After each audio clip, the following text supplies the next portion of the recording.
उत्तराखंड के अल्मोड़ा जनपद में हुए दर्दनाक बस हादसे से पूरा उत्तराखंड शोक में डूबा है। इस हादसे के बाद कई जिंदगियां अभी भी जीवन और मौत के बीच झूल रही हैं। रोशनी के पर्व दीपावली के बाद हुआ यह हादसा कई परिवारों को कभी न भूलने वाला जख्म दे गया है। इस हादसे की मुख्य वजह क्या रही, यह तो अब जांच के बाद ही स्पष्ट होगा, लेकिन इस हादसे ने सरकारी तंत्र के सुरक्षा इंतजामों पर सवाल जरूर खड़े किए हैं। आखिर कब सरकारें पहाड़ों की परिवहन व्यवस्था पर अपनी आंखें खोलेगी, यह सवाल अब पहाड़ के हर नागरिक के जेहन में गूंज रहा है। मरचूला में हुआ दर्दनाक बस हादसा पहली घटना नहीं है। इससे पहले भी इससे बड़े और दर्दनाक हादसे हो चुके हैं, लेकिन सरकार की आंखें नहीं खुली। पिछले हादसों से सबक लिया होता तो शायद मरचूला हादसे में इतनी बड़ी संख्या में लोग अपनों को नहीं खोते। अल्मोड़ा के मरचूला स्थित जिस स्थान पर सोमवार को भीषण बस हादसा हुआ है, यहीं से कुछ दूरी पर साल 2018 में धुमाकोट बस हादसे में 48 यात्री काल के गाल में समा गए थे। इस हादसे के बाद तत्कालीन मुख्यमंत्री त्रिवेंद्र सिंह रावत ने कुछ अहम फैसले लिए थे, लेकिन उन फैसलों का असर कुछ ही दिन नजर आया। पहाड़ के जिलों की परिवहन व्यवस्था संभागीय परिवहन विभाग में तैनात एक ARTO और 4 सिपाही देखते हैं। भौगोलिक परिस्थितियों के हिसाब से सभी जगह पर एक बार चेकिंग करना संभव नहीं है, जिस कारण चालक मनमानी करते हैं और ओवरलोडिंग दुर्घटना का कारण बन जाती है। उत्तर प्रदेश से विभाजन के बाद साल 2000 में अस्तित्व में आए पहाड़ी राज्य उत्तराखंड में आज भी बुनियादी सुविधाओं का अभाव है। सरकारी तंत्र पहाड़ों पर विकास और सुविधाओं के नाम पर आज भी खानापूर्ति करता नजर आता है। सड़क पहाड़ों की सबसे मुख्य जरूरत है। राज्य गठन के 24 साल बाद भी पहाड़ों पर कई गांवों में लोग खतरनाक सड़कों पर सफर करने को मजबूर हैं। परिवहन सुविधा के नाम पर आज भी पहाड़ के लोग गिनी चुनी सुविधाओं पर निर्भर हैं।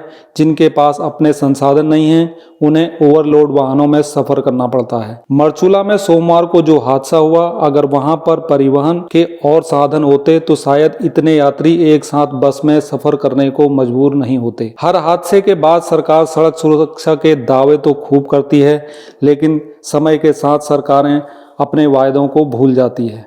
राज्य में अब तक हुई बड़ी सड़क दुर्घटनाओं की जांच में ओवर स्पीड, ओवरलोडिंग, सड़कों के गड्ढे, तीव्र मोड़ों पर साइन बोर्ड का ना होना, क्रैश बैरियर का ना होना, शराब पीकर वाहन चलाना, ड्राइवर को नींद की झपकी आना आदि कारण सामने आए हैं। सोमवार को हुई भीषण बस दुर्घटना में भी प्रथम दृष्टया ओवरलोडिंग और सड़क की खस्ता हालत को जिम्मेवार माना जा रहा है। वास्तव में गौर किया जाए तो दोनों ही मुख्य वजहों पर सरकार ने गंभीरता से काम नहीं किया है। 31 अक्टूबर तक सीएम धामी ने प्रदेश की सभी सड़कों को गड्ढा मुक्त करने के आदेश दिए थे।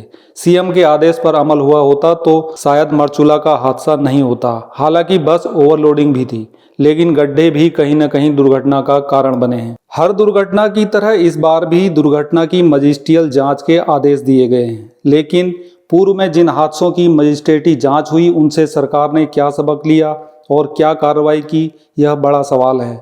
जबकि परिवहन विभाग स्वयं मुख्यमंत्री के पास है।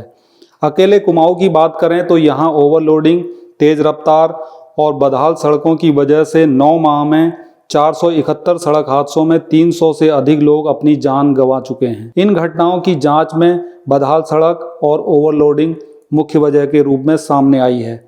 पिछले साल जनवरी 2023 से दिसंबर तक कुमाऊं में 680 लोगों की जान चली गई थी। मरचूला बस हादसे के बाद एक चौंकाने वाला आंकड़ा सामने आया है, जिसमें पता चला है कि प्रदेश में हर 8 घंटे में सड़क हादसे में एक व्यक्ति की मौत हो रही है।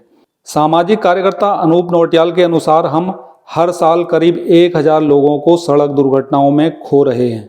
मतलब इस राज्य में औसतन लगभग हर 8 घंटे में सड़क दुर्घटना में एक मौत होती है। दुर्भाग्यवश उत्तराखंड राज्य में पिछले कई सालों से ये जो एक्सीडेंट्स का सिलसिला है, ये बिल्कुल थमने का नाम नहीं ले रहा है। औसतन हमारे राज्य में प्रतिवर्ष 1000 लोगों की मौत रोड एक्सीडेंट्स में होती है। और जैसा आप खुद विजुलाइज कर सकते हैं कि लैंडस्लाइड्स की तुलना में या किसी और आपदा की तुलना में कहीं ज़्यादा जो मौत उत्तराखंड राज्य में रोड एक्सीडेंट्स के कारण हो रही हैं। एक और तरीका इसको देखने का यह है कि औसतन हर 8 घंटे में कहीं ना कहीं राज्य के 13 जिले में कहीं ना कहीं कोई जो है उनकी मृत्यु रोड एक्सीडेंट के कारण हो रही है। एक और तरीका इनको देखने का, समझने का ये भी है, जिसे हम एक एक्सीडेंट सिवियरिटी रेट कहते हैं, ये एक मानक है कि 100 एक्सीडेंट्स में आपके राज्य में कितने लोगों की मौत हुई है। मुझे आपको बताने में बेहद ये दुख हो रहा है कि हमारे राज्य का जो एक्सीडेंट सिवियरिटी डेटा है वो राष्ट्रीय एक्सीडेंट सिवियरिटी डेटा की तुलना में लगभग दोगुना है, या दुगने से भी कहीं ज़्यादा है। स्टेट ट्रांसपोर्ट डिपार्टमेंट की अगर आप वेबसाइट देखेंगे तो आप पाएंगे कि 2018, 19, 20, 21, 22 में हमारे राज्य में औसत 60-65 लोगों की मौत हर 100 एक्सीडेंट्स में हो रही है।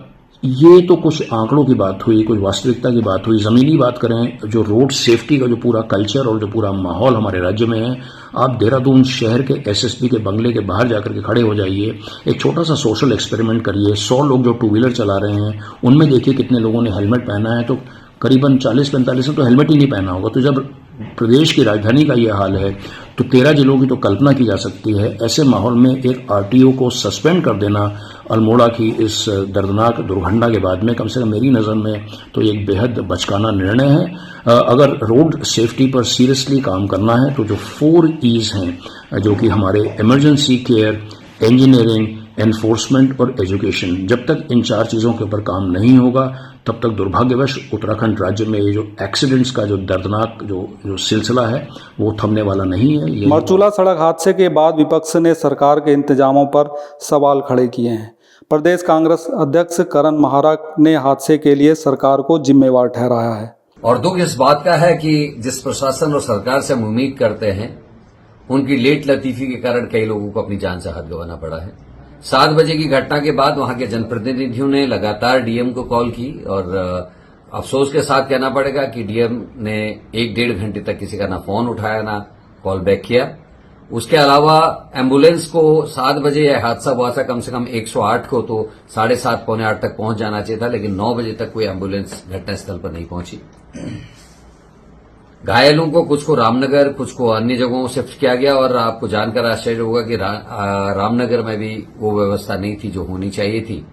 और मेरी जानकारी के हिसाब से 11:30 बजे तक सीएमओ को लोग कहते रहे दोनों जगहों कि आप पोस्टमार्टम के लिए टीम भेज दीजिए, लेकिन 9:30-10 बजे तक पोस्टमार्टम रिपोर्ट्स के लिए टीम वहां नहीं पहुंची। और एक हास्यपद मैं अभी मैसेज देख रहा था हमारे स्वास्थ्य मंत्री का, उनका आया है कि हमने एयरलिफ्ट करने के लिए चॉपर्स भेजे।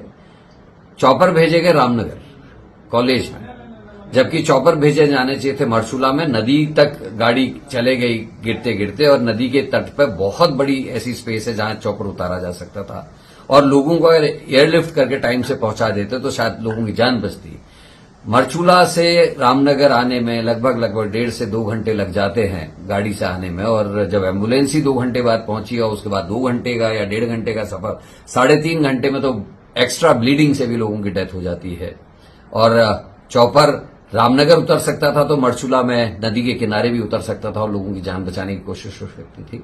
लेकिन सुस्त प्रशासन और सुस्त सरकार, क्या हालात इस प्रदेश के हैं देखने वाली बात है। पहाड़ों की सड़कों की स्थिति इतनी खराब है कि हम बता नहीं सकते। इसी रोड में पिछले 2-3 सालों में 2-3 बड़े हादसे हो गए, लेकिन ना तो रोड का चौड़ीकरण हो रहा है, ना उसके गड्ढे भरे जा रहे हैं, ना कर्व्स को ठीक किया जा रहा है। पुल भी बड़ी खतरनाक स्थिति में है।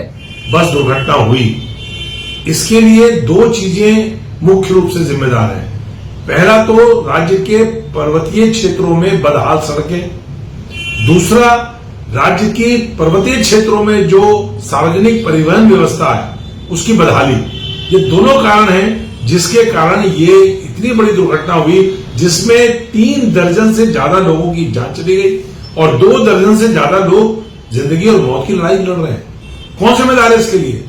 कौन सड़कें देखता है? हम बार बार कहते कहते थक गए। राज्य की सड़कें, राजधानी से लेकर के पूरे पर्वतीय क्षेत्र में सड़कों की जो बदहाली है, सड़कों का जो बुरा हाल है, हमने पूरा अभियान चलाया।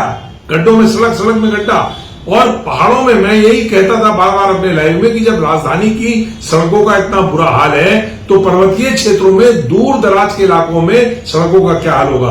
और आज हम नतीजा देख रहे हैं। पिछले 7 वर्षों में भारतीय जनता पार्टी के राज में सड़क दुर्घटनाओं में, बस दुर्घटनाओं में जितनी जाने गई हैं उतनी 17 साल में नहीं गई जितनी 7 सालों में चली गई। इसके लिए पूरी तरह से राज्य की सरकार जिम्मेदार है, पूरी तरह से परिवहन विभाग जिम्मेदार है, पूरी तरह से पीडब्ल्यूडी जिम्मेदार है और अगर थोड़ी भी शर्म बची हो तो जिम्मेदार लोगों को इस्तीफा दे देना चाहिए।